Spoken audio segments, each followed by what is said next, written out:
સ્વાધ્યાય ટીવી.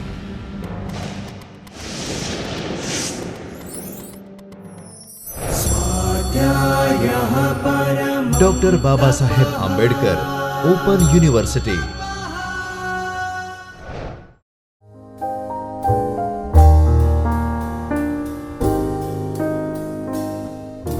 નમસ્કાર મિત્રો.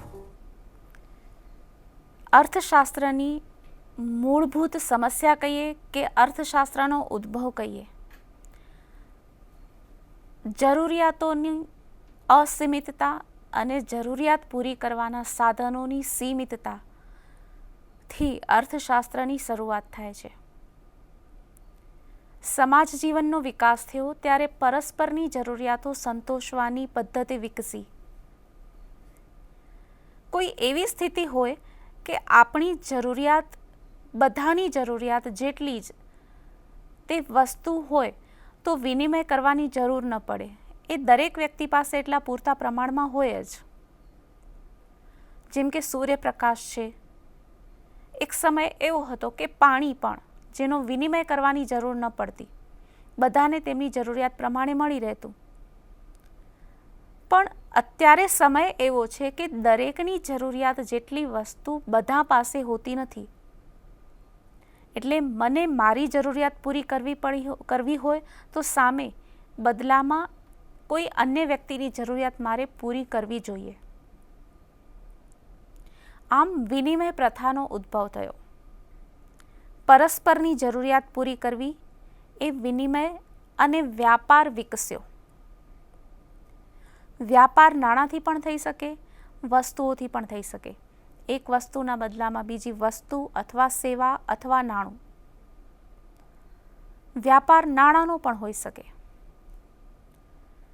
આંતરરાષ્ટ્રીય વ્યાપારની આ શ્રેણીમાં આજે આપણે આંતરરાષ્ટ્રીય વ્યાપારની વિભાવના અને આંતરરાષ્ટ્રીય વ્યાપાર રાષ્ટ્રીય વેપારથી કઈ રીતે અલગ પડે છે તે વિશે સમજશું.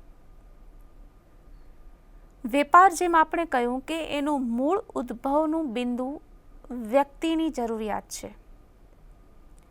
બે વ્યક્તિ પરસ્પર જરૂરિયાતો પૂરી કરે, વિનિમય કરે અને વ્યાપાર કરે. સમાજનો વિકાસ થયો ત્યારે બે સમાજ વચ્ચે અથવા તો બે સમૂહ વચ્ચે વેપાર ઉદ્ભવ્યો. આ વેપાર બે પ્રદેશો વચ્ચે હોઈ શકે, દેશના અલગ અલગ વિભાગો વચ્ચે હોઈ શકે અને એકથી બીજા રાષ્ટ્ર વચ્ચે પણ હોઈ શકે. વેપારનું મૂળ કારણ છે આપણી પાસે બધા જ એ સાધનોનો અભાવ જે આપણી જરૂરિયાત પૂરી કરી શકે. આપણી પાસે એ બધું જ નથી કે જે આપણને જોઈએ છે. તો એ મેળવવા માટે આપણે વેપાર કરીએ છીએ. બદલામાં વસ્તુ આપીએ, બદલામાં નાણું આપીએ છીએ અથવા અન્ય કોઈની જરૂરિયાત પૂરી કરી શકીએ છીએ. પ્રાદેશિક ભિન્નતા હોય કે રાષ્ટ્રીય ભિન્નતા હોઈ શકે. કુદરતે બધા જ સાધનો એક સરખા પ્રમાણમાં અને એક સરખી ગુણવત્તાવાળા નથી આપ્યા. જેમ કે બધા પાસે જમીન હોય જ નહીં. જમીન હોય તો બધાની ગુણવત્તા એક સરખી ન હોય. કોઈ એક જગ્યાએ જમીન એટલે કે કુદરતી એવી સંપત્તિ હોય કે જ્યાં દરિયાઈ વાહન વ્યવહાર સારો વિકસી શકે. તો એ દરિયાને કારણે જમીનમાં એટલી બધી ખારાશ હોય કે કૃષિ એક્ટિવિટી થઈ શકે નહીં. કૃષિ ઉત્પાદન થાય એવી જમીન અન્ય પાસે હોય તો અનાજનું ઉત્પાદન થાય. જો અનાજનું ઉત્પાદન થઈ શકતું હોય તો ફળોનું ઉત્પાદન ન થઈ શકતું હોય. તેવી જ રીતે મૂડીનું પ્રમાણ અને ગુણવત્તા, શ્રમિકોનું પ્રમાણ અને ગુણવત્તા, સાહસ ક્ષમતા, આ બધા સાધનો એક સરખા નથી હોતા. આ મૂળભૂત પરિસ્થિતિમાંથી વ્યાપાર જન્મે છે. જેમ કે ગુજરાતમાં કપાસનું ઉત્પાદન થાય છે પણ આસામમાં કપાસનું ઉત્પાદન નથી થતું. તેવી જ રીતે ગુજરાતમાં ચાનું ઉત્પાદન નથી થતું. આ બંને જરૂરિયાતો પરસ્પર બે રાજ્યોના લોકોએ સંતોષવી હોય તો વ્યાપાર અસ્તિત્વમાં આવે છે. આસામ અને ગુજરાત વચ્ચેનો વ્યાપાર, ઉત્તર ભારત અને દક્ષિણ ભારત વચ્ચેનો વ્યાપાર, આ વ્યાપાર રાષ્ટ્રીય વેપાર છે. પણ જ્યારે બાંગ્લાદેશ અને ભારતમાંથી ચોખાની નિકાસ આફ્રિકાના રાજ્યમાં થાય છે ત્યારે એ બે દેશો વચ્ચેનો વ્યાપાર આંતરરાષ્ટ્રીય વ્યાપાર બને છે. આંતરરાષ્ટ્રીય વ્યાપાર વિશે જે આપણે સમજ મેળવવાના છીએ તેના પર એક નજર કરીએ. આંતરરાષ્ટ્રીય વ્યાપારનો કોન્સેપ્ટ શું છે અને એ રાષ્ટ્રીય વ્યાપારથી કઈ રીતે અલગ પડે છે તેના વિશે આપણે આજના મુદ્દામાં આગળ વધવાના છીએ. આંતરરાષ્ટ્રીય વ્યાપાર એટલે exchange of goods, services and factors of production between two countries or territories. જેમાં બીજો મુદ્દો આવે છે લેબર ડિવિઝન એન્ડ સ્પેશિયલાઇઝેશન. બે મુદ્દાને વિસ્તારથી જોઈએ કે જ્યારે વસ્તુ, સેવાઓ અને ઉત્પાદનના સાધનોની બે દેશો વચ્ચે હેરફેર થાય છે અથવા બે સરહદો વચ્ચે હેરફેર થાય છે ત્યારે વ્યાપાર અસ્તિત્વમાં આવે છે. લેબર ડિવિઝન એટલે શ્રમ વિભાજન અને વિશેષીકરણ સ્પેશિયલાઇઝેશન. આ બે મુદ્દાઓના આધારે આંતરરાષ્ટ્રીય વ્યાપાર અસ્તિત્વમાં આવે છે અને આગળ વધે છે. એક સમય એવો હતો કે ઉત્પાદનના સાધનો એકથી બીજા દેશમાં ગતિશીલ થઈ શકતા નહીં, જઈ શકતા નહીં. ઉત્પાદનનું સાધન જમીન એવું છે કે જે આજે પણ એકથી બીજા દેશમાં જઈ શકતું નથી. તો એ જમીનમાં જે વસ્તુનું ઉત્પાદન થાય છે તે વસ્તુનો વેપાર કરવો. મોટા ભાગે શ્રમિકોની ગતિશીલતા પ્રમાણમાં વધી છે. પહેલાંના સમયમાં ભાષા, રહેણીકરણી, ખોરાક એ બધાની વિભિન્નતા, સંદેશ વ્યવહાર અને વાહન વ્યવહારની સુવિધાઓનો અભાવ, એના કારણે શ્રમિકો પણ એકથી બીજી જગ્યાએ ગતિશીલ ન હતા. એટલે એ લોકો દ્વારા થતું ઉત્પાદન વ્યાપાર કરવામાં આવતું. ઉત્પાદનનું સાધન મૂડી સૌથી વધારે ગતિશીલ છે. ગતિશીલ એટલે એકથી બીજા દેશમાં જઈ શકે, એકથી બીજા વ્યવસાયમાં જઈ શકે, આ ગતિશીલતા છે. જમીન એવી છે કે જ્યાં અમુક વસ્તુનું ઉત્પાદન થતું હોય તો અન્ય વસ્તુનું ઉત્પાદન બહુ મુશ્કેલીથી થાય. અન્ય વસ્તુના ઉપયોગમાં જમીનને લઈ શકાય નહીં. શ્રમિકને અન્ય વસ્તુનું ઉત્પાદન કરવામાં રોકવું હોય તો એને ટ્રેનિંગ આપવી પડે, એના માટે કેળવવો પડે. તો આ રીતે જ્યારે ઉત્પાદનના સાધનોનું મૂવમેન્ટ થાય છે અથવા ઉત્પાદનના સાધનોએ ઉત્પન્ન કરેલી વસ્તુઓનું મૂવમેન્ટ થાય છે અને એ બે દેશો વચ્ચે, બે સરહદો વચ્ચે મૂવમેન્ટ થાય છે ત્યારે આંતરરાષ્ટ્રીય વ્યાપાર અસ્તિત્વમાં આવે છે. બીજો મુદ્દો છે સ્પેશિયલાઇઝેશન એન્ડ લેબર ડિવિઝન, શ્રમનું વિભાજન. શ્રમ વિભાજન એટલે અહીંયા ખાસ કોઈ વસ્તુના ઉત્પાદનમાં વિશેષીકરણ કરવું. આપણે હમણાં થોડી વાર પહેલાં એ રીતે ચર્ચા કરી કે કોઈ બધા દેશો પાસે ઉત્પાદનના બધા સાધનો એક સરખા પ્રમાણમાં અને એક સરખી ગુણવત્તાવાળા નથી હોતા. હવે ધારો કે કોઈ કુદરતી જ એવો એક દેશ હોય કે જ્યાં પ્રાકૃતિક સંપત્તિ પણ હોય, તેના શ્રમિકો પણ કુશળ અને ટેલેન્ટેડ હોય, તો એવો દેશ તો બધી જ વસ્તુઓનું ઉત્પાદન કરી શકે.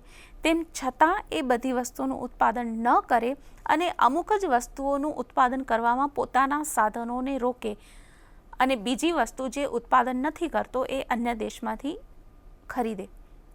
તો આ શ્રમ વિભાજન થયું કે એક દેશ એક જ વસ્તુના ઉત્પાદનમાં વિશેષીકરણ કરે છે. તો વિશેષીકરણના કારણે વ્યાપાર અસ્તિત્વમાં આવે છે. આ રીતે વિશેષીકરણ પ્રાકૃતિક પણ હોઈ શકે. ઉદાહરણ તરીકે ભારત પાસે બધું જ છે પણ પેટ્રોલિયમ પ્રોડક્ટ્સ માટે આપણે અન્ય દેશો પર આધાર રાખવો પડતો હોય છે. એક સમય એવો હતો કે ટેકનોલોજી અને એના નોલેજ માટે આપણે અન્ય દેશો પર આધાર રાખવો પડતો, એ વસ્તુનો પણ વેપાર કરવો પડતો. પણ ધારો કે વિજ્ઞાન અને કુશળતા બંનેનો વિકાસ થયો અને આપણે ટેકનોલોજીનો વેપાર કરવો નથી પડતો, ખરીદવી નથી પડતી, તેમ છતાં આપણે અમુક વસ્તુઓ માટે તો આંતરરાષ્ટ્રીય વેપાર કરવો પડતો હોય છે. આમ શ્રમ વિભાજન અને વિશેષીકરણના આધારે આપણે એ માટેનું વ્યાપારનું કારણ મૂળભૂત કહી શકીએ એમ વ્યાપાર અસ્તિત્વમાં આવે છે. ડિફરન્સ શું છે રાષ્ટ્રીય અને આંતરરાષ્ટ્રીય વેપાર વચ્ચે? અહીંયા આપણે જ્યારે બે વ્યાપાર વચ્ચેની ભિન્નતા જોશું તો એમાં ક્લાસિકલ ઇકોનોમિસ્ટ અને મોડર્ન ઇકોનોમિસ્ટ એ બેના વિચારો જોઈએ છીએ. તો ક્લાસિકલ એટલે કે પ્રશિષ્ટ અર્થશાસ્ત્રીઓના મંતવ્ય પ્રમાણે ફેક્ટર ઇમોબિલિટી બિટવીન નેશન્સ એટલે કે ઉત્પાદનના સાધનો બે દેશો વચ્ચે ગતિશીલ નથી હોતા, એટલે વ્યાપાર અસ્તિત્વમાં આવે છે જે વસ્તુઓ અને સેવાઓનો હોય છે. જમીન બીજે ન જઈ શકે એટલે જમીનમાંથી ઉત્પન્ન થતી વસ્તુ બીજે જાય. બીજું છે ડિસિમિલર સ્ટાન્ડર્ડ ઓફ પ્રોડક્શન, જેમાં કેન્સ જે વસ્તુ કહે છે એનો મુદ્દો છે non competing group of labours. Adam સ્મિથનો મુદ્દો છે ઇમ્પોર્ટન્સ ઓફ એમિગ્રેશન એન્ડ મિલનો મુદ્દો છે flow of capital from country to country. અલગ અલગ વિચારકોએ અલગ અલગ મુદ્દાને ધ્યાનમાં રાખી અને ફેક્ટર ઇમોબિલિટીને મહત્ત્વ આપ્યું છે. ઉત્પાદનના સાધનો જઈ શકતા નથી અન્ય દેશમાં, એટલા માટે એ વસ્તુનું ઉત્પાદન કરી અને વસ્તુનો વેપાર કરાય છે. આ પ્રશિષ્ટ વિચારસરણી હતી, જેમાં કેન્સનો જે આપણે મુદ્દો જોયો કે ડિસિમિલર સ્ટાન્ડર્ડ ઓફ લેબર્સ ગ્રુપ, શ્રમિકોના જૂથમાં અસમાનતા છે. શ્રમિકો ઘણા છે પણ દરેકના શિક્ષણનું સ્તર અલગ છે, દરેકની સ્વાસ્થ્યની સ્થિતિ અલગ છે, શીખવાની ક્ષમતા અલગ છે. આ બધાના કારણે શ્રમિકો હોવા છતાં પણ એમાં અસમાનતા ઊભી થાય છે. આ અસમાનતાને કારણે સ્પેશિયલાઇઝેશન આવે છે કે અમુક શ્રમિકો ખાસ અમુક વસ્તુનું ઉત્પાદન વધારે સારી રીતે કરી શકે છે, ઓછા ખર્ચે કરી શકે છે, તો એ વસ્તુના ઉત્પાદનમાં તે દેશ કુશળતા પ્રાપ્ત કરશે, એનું ઉત્પાદન વધારશે અને અન્ય દેશોમાં વેચાણ કરશે. તો આ રીતે ક્લાસિકલ ઇકોનોમિસ્ટના આધારે વેપાર શા માટે અસ્તિત્વમાં આવે છે એ જોયું. અલગતા ભિન્નતા ક્યાં છે? તો ભિન્નતા આવે છે difference in currencies, different national policies, difference in market એટલે કે બજારોનું લક્ષણ અલગ છે. બજાર તો અલગ છે જ, politically different policies and economic nationalism. સૌથી પહેલાં આપણે એક સમય એવો પણ હતો કે જ્યાં આંતરરાષ્ટ્રીય વ્યાપાર સુવર્ણ ધોરણના આધારે થતી. ગોલ્ડ સ્ટાન્ડર્ડ જ્યારે ઉપયોગમાં લેવાતું ત્યારે અલગ અલગ દેશો વચ્ચે વેપાર વિનિમયમાં વસ્તુના બદલામાં સોનું ચૂકવાતું. પણ આપણે જોયું કે 20મી સદીનો ઉત્તરાર્ધ, બે વિશ્વયુદ્ધો, આ બધા સમયે સુવર્ણ ધોરણ છે એનો નાશ થયો, એ અસફળ રહ્યો. એના પછી બધા દેશોએ પોતપોતાની કરન્સીનો વિકાસ કર્યો.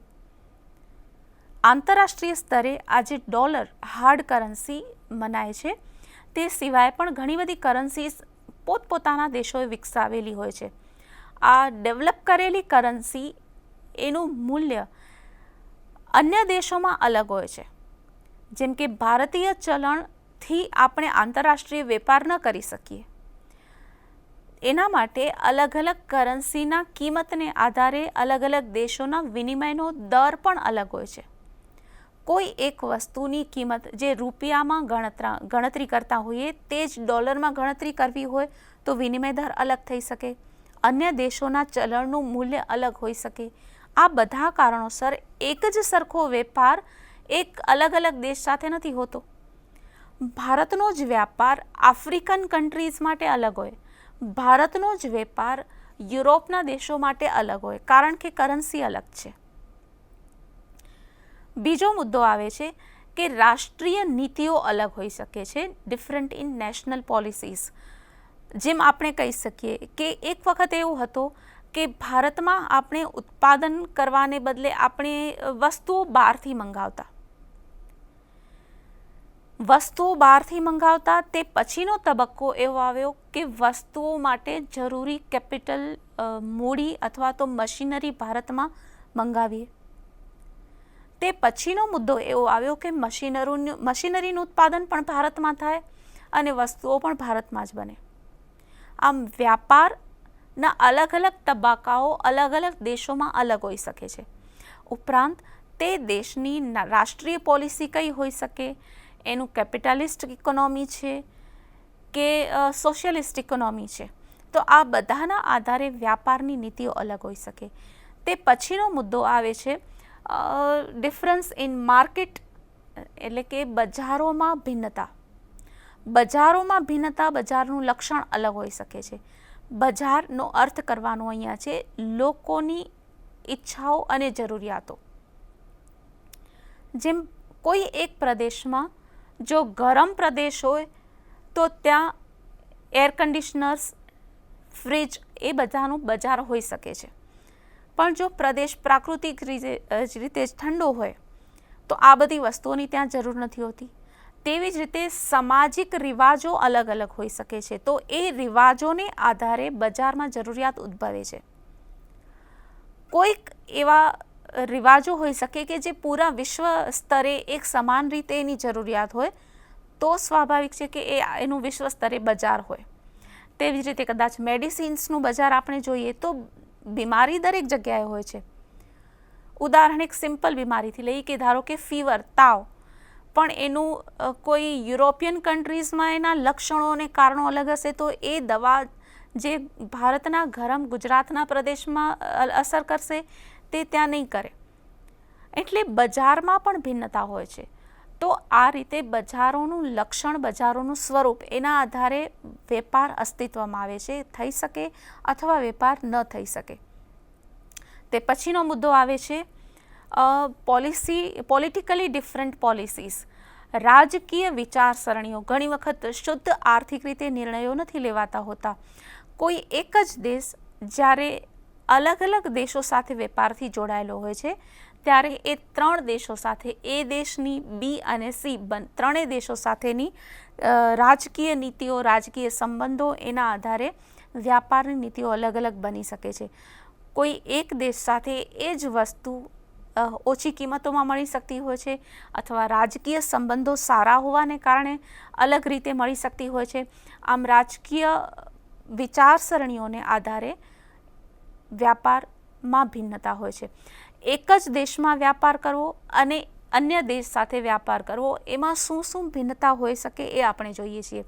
એક નાનું એવું ઉદાહરણ પણ જોઈ શકીએ આપણે કે ધારો કે એક જ દેશ છે પણ એના અલગ અલગ રાજ્યોમાં અલગ અલગ રાજકીય પક્ષ અસ્તિત્વમાં આવે છે તો એક પ્રકારની એ ઇકોનોમિક ડિસિઝન લેશે, અન્ય રાજ્યોમાં એ પ્રકારનો આર્થિક નિર્ણય નહીં લેવાય. ઉદાહરણ તરીકે આપણે GST, goods and service tax લઈએ તો અમુક રાજકીય પક્ષોની વિચારધારા અલગ હશે તો અન્ય રાજકીય પક્ષોની વિચારધારા અલગ હશે. તો અહીંયા રાષ્ટ્રીય સ્તરે પણ જ્યાં ભિન્નતા હોઈ શકે તો આંતરરાષ્ટ્રીય સ્તરે આ રીતે ભિન્નતા હોય એ આપણે સમજી શકીએ છીએ. પછીનો મુદ્દો છે ઇકોનોમિક નેશનલિઝમ, રાષ્ટ્રવાદ. આપણે ભારતીય રાજકીય સ્વતંત્રતાની વાત કરીએ તો રાષ્ટ્રવાદનો વિકાસ કરીને આપણે અર્થતંત્ર મજબૂત કર્યું હતું. જે સ્વદેશીનું જે સૂત્ર અપનાવેલું હતું એનો મૂળભૂત હેતુ આપણે આર્થિક રીતે મજબૂત બનીએ એનો હતો. એક સરસ વાક્ય કહેવાય છે કે જ્યારે આપણે વ્યાપાર કરીએ છીએ ત્યારે એક દેશમાંથી વસ્તુ આપણે ખરીદીએ છીએ, સામે આપણે નાણાં આપીએ છીએ, ત્યારે વસ્તુ તો આપણને મળે છે પણ નાણાં અન્ય દેશમાં જાય છે. જો આપણે પોતાના જ દેશમાંથી વસ્તુ ખરીદીએ તો નાણાં પણ આપણી પાસે રહે અને વસ્તુ પણ આપણી પાસે રહે.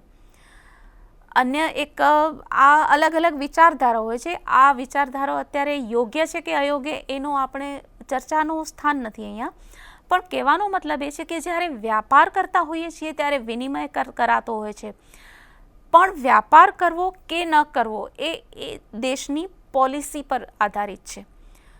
વ્યાપાર કરવાથી એનો અસર અલગ હોઈ શકે છે. વ્યાપાર કરીએ છીએ ત્યારે આપણને વસ્તુ મળે છે, પણ જો આર્થિક નીતિ આપણે જોઈએ તો ઉત્પાદન, રોજગાર અને આર્થિક પ્રવૃત્તિઓનું ચક્ર આ વ્યાપારથી અસ્તિત્વમાં નથી આવતું, સિવાય કે સ્પેશિયલાઇઝેશન અને વિશેષીકરણ કર્યું હોય.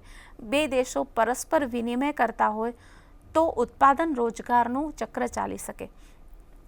આપણે આગળનો મુદ્દો જોઈએ તો ટ્રેડ થિયરીઝ જે ક્લાસિકલ ઇકોનોમિસ્ટની જોઈ, જેમાં J.S. મિલ અને કમ્પેરેટિવ કોસ્ટ ડિફરન્સ એટલે કે તુલનાત્મક ખર્ચમાં તફાવત છે. ઉત્પાદન ખર્ચમાં તફાવત છે એટલા માટે આંતરરાષ્ટ્રીય વ્યાપાર અસ્તિત્વમાં આવે છે.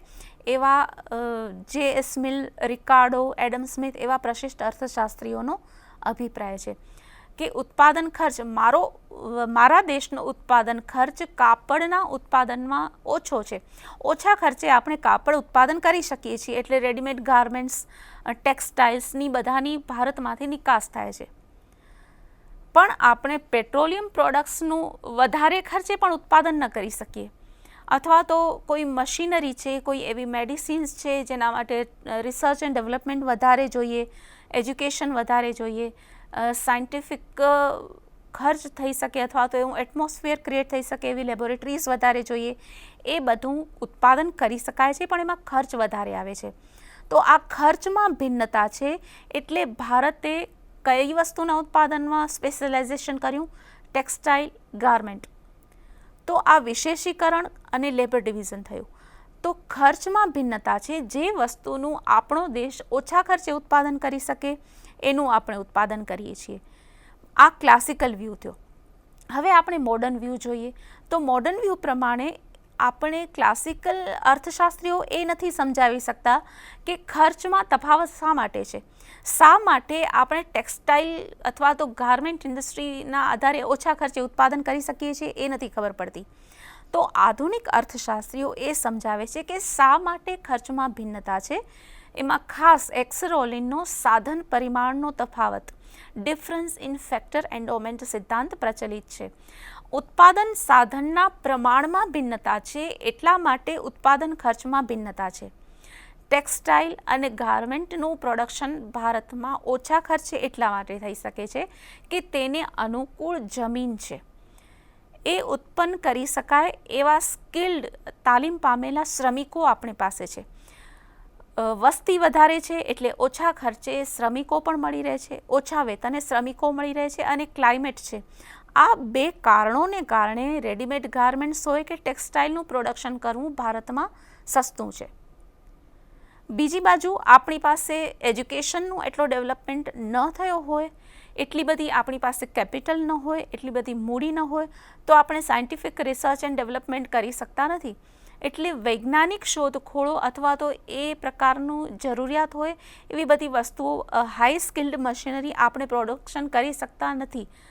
હવે જો કે શબ્દો બદલાવવા જોઈએ કે આપણે એ કરી શકીએ છીએ, પણ શા માટે કોઈ પણ દેશ કોઈ એક વસ્તુનું ઉત્પાદન કરે છે એનું મૂળ કારણ છે કે એ વસ્તુમાં જે ઉત્પાદનનું સાધન વધારે જોઈએ એ વસ્તુનું ઉત્પાદનનું સાધન વધારે પ્રમાણમાં હોય. આપણે ટેક્સટાઇલમાં એટલા માટે સફળતા હાંસલ કરી છે કે ટેક્સટાઇલ એટલે કે કપાસનું ઉત્પાદન થઈ શકે એવી જમીન ભારતમાં છે. હવે ધારો કે અન્ય કોઈ પણ દેશમાં આપણે ઘઉંનું ઉત્પાદન કરવું હોય, કપાસનું ઉત્પાદન કરવું હોય, તો પહેલાં તો એ પ્રકારની જમીન બનાવવી પડે, એ પ્રકારનું ક્લાઇમેટ પ્રોડ્યુસ કરવું પડે, પછી ઉત્પાદન થઈ શકે. તો આ બધું કરી શકાય, પણ એના માટે ઘણો ખર્ચ થાય. આપણે ઘણા વૈજ્ઞાનિક શોધખોળો પછી આપણે ઘણી બધી એવા ઘણા અનુભવ કરી શકીએ છીએ કે ઇઝરાયલમાં ખેતી સફળ થાય છે, પણ આ ખેતી સફળ થવા પાછળ કેટલો બધો ખર્ચ થાય છે. તો અન્ય કોઈ દેશોમાં બહુ જ ન બરાબર ખર્ચના આધારે કૃષિ ઉત્પાદન સારી રીતે થઈ શકતું હોય, તો અહીંયા યોગ્ય ડિસિઝન કયો કહી શકાય? ગમે તેટલો ખર્ચ થાય તો પણ ઇઝરાયલમાં કૃષિ ઉત્પાદન થવું જોઈએ. એ યોગ્ય છે કે જે ઇઝરાયલ પાસે ખેતી કરવી એના કરતાં અનાજ વગેરે વ્યાપારથી ખરીદવું યોગ્ય છે. આપણે ખુશ થઈ શકીએ કે ચાલો આપણે એટલી બધી આગળ વધી ગયા અને વૈજ્ઞાનિક શોધખોળો કરી, પણ ખર્ચની દ્રષ્ટિએ જો આપણે સરખામણી કરવા જોઈએ તો એ વસ્તુનું ઉત્પાદનમાં આપણે ધ્યાન આપવું જોઈએ કે જ્યાં સાધનો આપણી પાસે છે. આપણી પાસે જો પેટ્રોલિયમ પ્રોડક્શન થઈ શકે એમ ન જ હોય તો કોઈ પણ રીતે આપણે કઈ રીતે વધારે ખર્ચે પણ પાઇપલાઇનથી પણ ગમે તે રીતે આપણે કેવી રીતે કહી શકીએ કે અમે પ્રોડક્શન કરીએ છીએ? તો એના કરતાં એક ઉદાહરણ પણ સારું કહી શકાય કે ગુજરાતમાં જ કચ્છના પ્રદેશમાં કોલસો મળે એ પ્રકારની ખનિજો છે, પણ તેમ છતાં આપણે કોલસો બહારથી મંગાવીએ, કોલસો બહારના દેશોમાંથી મંગાવીને આપણે ઉર્જાનું ઉત્પાદન કરીએ. ભારતમાં થર્મલ એનર્જીનું પ્રોડક્શન કરવું છે તો કોલસાની જરૂર છે, તો ભારતમાંથી જ ઉત્પન્ન થતો, ભારતમાંની ખાણ ખનીજમાંથી જ ઉત્પન્ન થતો મળતો કોલસો યુઝ કરવો જોઈએ કે આપણે બહારના દેશમાંથી કોલસો મંગાવવો જોઈએ? આ એક બહુ સરસ ઉદાહરણ છે. હવે લિગ્નાઇટમાંથી જે થર્મલ પ્રોડક્શન થાય છે, અહીંયા ભારતનો કોલસો એવો છે કે જેમાંથી એક યુનિટ કોલસો હોય એમાંથી જેટલી ઉર્જા ઉત્પન્ન થવી જોઈએ એના કરતાં બહારથી મંગાવેલા, એટલે કે વિદેશ વ્યાપારને આધારે મંગાવેલા કોલસાથી વધારે ઉર્જા ઉત્પન્ન થાય છે. બંને સમાન યુનિટો છે, પણ એટલો જ કોલસો ઓછી ઉર્જા ઉત્પન્ન કરે છે, બીજો કોલસો વધારે ઉર્જા ઉત્પન્ન કરે છે. તો આપણે અહીંયા લાગણીઓને થોડા બાજુમાં રાખીને એ જોઈએ કે એક જ સરખી ઉર્જામાં જેમાં ઓછો કોલસો જોઈએ તો આપણને વ્યાપાર કરવો જોઈએ. ઉત્પાદનના સાધનોની ઓછા ખર્ચે ઉત્પાદન કરી શકવાની ક્ષમતાને આધારે વિશેષીકરણ થાય છે અને એના આધારે વ્યાપાર થાય છે. આમ આંતરરાષ્ટ્રીય વ્યાપાર શા માટે થાય છે? તો ક્લાસિકલ અર્થશાસ્ત્રીઓ એવું કહેતા કે ઉત્પાદન ખર્ચમાં ભિન્નતા છે. જે વસ્તુ ઓછા ખર્ચે ઉત્પન્ન થાય એ કોઈ પણ દેશ વધારે ઉત્પન્ન કરે છે, અને જે ઉત્પાદન કરવામાં ખર્ચ વધારે થાય એ વસ્તુ અહીંયા જ ઉત્પાદન કરવા કરતાં બીજા દેશમાંથી મંગાવવી સરળ પડે છે. તો આ રીતે ઉત્પાદન ખર્ચમાં ભિન્નતાને કારણે આંતરરાષ્ટ્રીય વ્યાપાર અસ્તિત્વમાં આવે છે. પણ ઉત્પાદન ખર્ચમાં ભિન્નતા શા માટે છે એવું પ્રશિષ્ટ અર્થશાસ્ત્રીઓ સમજાવી શક્યા નહીં. આ વાત આધુનિક અર્થશાસ્ત્રીઓ દ્વારા થઈ. મોડર્ન ઇકોનોમિસ્ટના આધારે ઉત્પાદન ખર્ચમાં ભિન્નતા એટલા માટે છે કે તે દેશમાં તે સાધન વિપુલ પ્રમાણમાં અવેલેબલ છે. પુષ્કળ જમીન છે જ ખેતી લાયક છે, એટલા માટે આપણે કૃષિ પ્રધાન છીએ. આપણી પાસે આ જમીન ન હોત, આપણી પાસે આ પ્રકારનું ક્લાઇમેટ ન હોત તો આપણે કૃષિ પ્રધાન ન હોત. ભારત દેશ કૃષિ પ્રધાન એટલા માટે છે. અનાજ અને એગ્રીકલ્ચર રિલેટેડ ઇન્ડસ્ટ્રીઝનું એટલા માટે ડેવલપમેન્ટ થયું છે. ફૂડ ઇન્ડસ્ટ્રીઝ કહી શકાય, ફૂડ પ્રોસેસિંગ ઇન્ડસ્ટ્રી કહી શકાય, ગાર્મેન્ટ ઇન્ડસ્ટ્રી કહી શકાય. આ બધી એગ્રીકલ્ચર બેઝડ ઇન્ડસ્ટ્રીઝનું ડેવલપમેન્ટ એટલા માટે થયું છે કે અહીં એ પ્રકારનું વાતાવરણ છે. આપણે ગમે તે કરીને પ્રયોગશાળાઓમાં ખર્ચ કરીને પણ આપણે કપાસનું ઉત્પાદન કેવી રીતે કરી શકીએ? તેવી જ રીતે કોઈ એક દેશમાં શ્રમિકોનું પ્રમાણ ઓછું છે. આપણે ભારતીય લોકોને વિદેશોમાં રોજગાર માટે ઘણા જોઈએ છીએ. ભારતના ઘણા લોકો રોજગાર માટે વિદેશોમાં જાય છે. એનું કારણ છે, દાખલા તરીકે USA, ત્યાં સ્કિલ્ડ લેબર ઓછા છે. દાખલા તરીકે ગલ્ફ કન્ટ્રીઝ, ત્યાં લેબર્સ ઓછા છે. એટલે એક સમાન કામ માટે જ્યાં સ્કિલ્ડ લેબરની વધારે જરૂરિયાત હોય ત્યાં એ વસ્તુનું ઉત્પાદન કરવા માટે ભારતમાંથી ઉત્પાદનના શ્રમ સાધનની ગતિશીલતા વિદેશમાં થાય છે. ભારતના લોકો બહાર કામ કરવા જાય છે એનો મતલબ કે ભારતનો શ્રમ ગતિશીલ છે. પણ અત્યારે એવું પણ થઈ શકે કે ભારતના શ્રમિકે બહાર જવાની જરૂર પડે નહીં, તો એ જ કામ ભારતમાં ઉત્પાદન થઈ શકે અને એક વસ્તુનું બહાર નિકાસ થાય. તો બંને બાબતોમાં વ્યાપાર અસ્તિત્વમાં આવે જ છે. એક ઉદાહરણ આપણે લઈ શકીએ કે પહેલાં ધારો કે કોઈ સોફ્ટવેર એન્જિનિયર હોય, એણે વિદેશમાં જવું પડતું અને ત્યાં જઈને પોતાની કુશળતાના આધારે રોજગાર મેળવતો. પણ અત્યારે આઉટસોર્સિંગનો જે પ્રોસેસ છે તે માત્ર એક જ દેશમાં નહીં, એકથી બીજા દેશમાં પણ થઈ શકે છે અને કોઈ પણ એક વ્યક્તિ પોતાના ઘરમાં બેસીને વિદેશનું કામ કરી શકે છે. તો આ રીતે શ્રમિકે ત્યાં જવું અથવા શ્રમિકનું કામનું બહાર જવું, બંનેમાં ટ્રેડ તો છે જ. ઉત્પાદનના સાધનો એકથી બીજા દેશમાં જાય અથવા તો ઉત્પાદન એકથી બીજા દેશમાં જાય, બંનેમાં વ્યાપાર અસ્તિત્વમાં આવે જ છે. ડિફરન્સ એટલો છે કે બે દેશોની અથવા તો બધા દેશોની કરન્સી, ચલણી નાણાંમાં તફાવત છે, બધા દેશોના રીત રિવાજોમાં તફાવત છે, બધા દેશોની પ્રાકૃતિક પરિસ્થિતિમાં તફાવત છે. એટલા માટે આપણે ખનીજો ભારતમાં દાખલા તરીકે ગણી હોય તો પેટ્રોલિયમ કે ડાયમંડ કે ગોલ્ડ આપણે પ્રોડક્શન કરી શકીએ જ નહીં. તો આ રીતે વ્યાપારમાં વિશેષીકરણ ખાસ મુદ્દો બને છે. વિશેષીકરણ એ પ્રાકૃતિક પણ હોઈ શકે, માનવ સર્જિત પણ હોઈ શકે. આમ આંતરરાષ્ટ્રીય વ્યાપારના આપણે આ બે મુદ્દા જોયા. તે પછી છે આંતરરાષ્ટ્રીય વ્યાપાર એનો તફાવત એનો trade off goods and services, trade off factors of production, જે આપણે જોયું કે કાં તો વ્યાપારમાં વસ્તુનો વેપાર થાય અથવા તો ઉત્પાદનના સાધનોનો વેપાર થાય, એ મુદ્દાઓ આપણે જોયા છે. આ રીતે આંતરરાષ્ટ્રીય વ્યાપાર એટલે શું, રાષ્ટ્રીય વ્યાપારથી તે ક્યાં અલગ પડે છે અને વ્યાપાર ઉદ્ભવવાના મૂળ કારણો શું છે, એ આપણે 3 મુદ્દાઓ જોયા. રિવિઝન કરી લઈએ. આંતરરાષ્ટ્રીય વ્યાપાર અને રાષ્ટ્રીય વ્યાપારમાં સરહદોનો તફાવત છે. સરહદ પસાર કરીને જે વ્યાપાર થાય, કારણ કે રાજકીય પોલિસીઓ અલગ છે, નાણાકીય નીતિ અલગ છે, ચલણી નાણું અલગ છે, લોકોના રીત રિવાજો અલગ છે, આ બધાને કારણે વ્યાપાર અસ્તિત્વમાં આવે છે. વ્યાપાર રાષ્ટ્ર અને બીજા દેશ વચ્ચે, 2 દેશો વચ્ચે મુખ્યત્વે ચલણી નાણું અને રાજકીય પક્ષોમાં ભિન્નતાને કારણે નિયમો અલગ પડે છે. વ્યાપાર શા માટે અસ્તિત્વમાં આવે છે, તો પ્રાકૃતિક સંપત્તિમાં ભિન્નતા, ઉત્પાદનના સાધનોના પ્રમાણ અને ગુણવત્તામાં ભિન્નતા, એ બધાને કારણે વ્યાપાર અસ્તિત્વમાં આવે છે. ઉત્પાદન ખર્ચ ઓછો હોય તે વસ્તુનું ઉત્પાદન કરવામાં આવે છે. જે વસ્તુનો ઉત્પાદન ખર્ચ વધારે આવતો હોય એ સ્થાનિકે ઉત્પાદન કરવા કરતાં એનું વેપારથી ખરીદી કરવામાં આવે છે. આ બધા અલગ અલગ કારણોથી આંતરરાષ્ટ્રીય વ્યાપાર રાષ્ટ્રીય વ્યાપાર કરતાં અલગ પડે છે.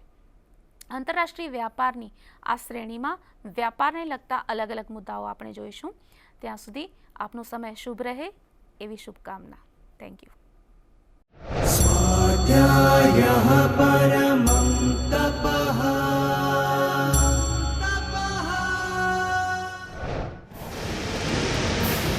સ્વાધ્યાય ટીવી